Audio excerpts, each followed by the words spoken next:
like I said, the expectation this season isn't very high at all. You know, we can all as fans say that we're going to back the team 110%, and it's easy to do that at the start of the season. It's just whether that's going to be there later on down the line, because we are going to get some hammerings. I'm sure they're going to be coming at some point.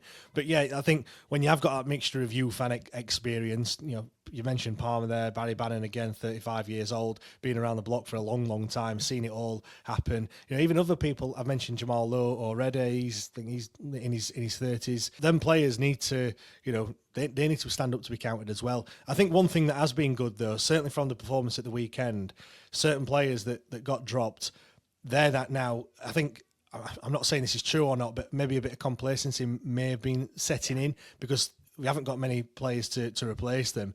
They're just going to think, well, I'm going to play every single week. I ain't got anyone else to come in and challenge for my spot. Whereas now, these youngsters have stepped up and they'll be giving absolutely everything. You know, now there's going to be a bit of competition for places. I did not think I was going to be saying that on any sort of podcast at all this season, because, you know, I thought we'd be struggling to field, you know, a starting 11, let alone a squad. But again, I think.